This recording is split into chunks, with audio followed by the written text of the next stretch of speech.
আসসালামু আলাইকুম। আজকে ফুচকা বাড়িতে বানিয়ে খাবো। দেখুন আপনারা কিভাবে বানাই। তেলে ফুচকাগুলো দিয়ে দিলাম। দেখুন কত সুন্দর হয়। আগে ছোট থাকতে জানছিলাম ফুচকা খালি ফুচকাওয়ালাই বানাতে পারে। এখন দেখি রেডিমেড বানানো ফুচকাগুলো বাসায় এনে সুন্দরভাবে বানিয়ে খেতে পারি। তার জন্য ফুচকা কিনে আনছিলাম।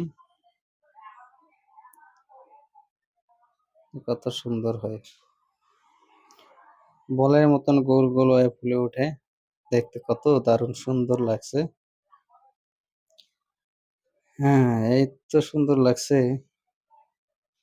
দেখতে মন যায়।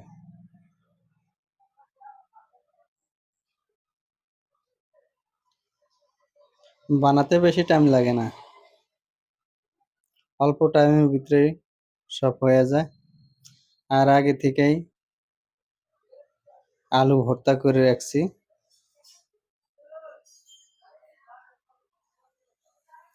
তারপরে এটা খেতে হলে তেঁতুলের পানি লাগবে। তেঁতুলের পানিটাও রেডি হয় নাই। তেঁতুলের পানিটা রেডি করব। দেখুন আপনারা। তেঁতুলটা আগে অল্প ভালো করে ধুয়ে নিয়ে দিয়েছিলাম। এখন ফুচকা কইটা ভাজা নেই। ভাজানো হয়ে গেছে, এখন তেঁতুল পানি রেডি। দেখছেন?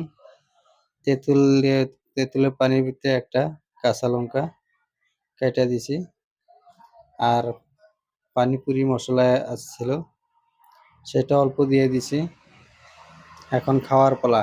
এটা হচ্ছে আলু পিটিকা, আলু ভর্তা আর তেঁতুলের পানি, আর এটা হচ্ছে ফুচকা। এখন স্বাদের খাওয়াটা খায়া নেই। দেখুন আপনারা।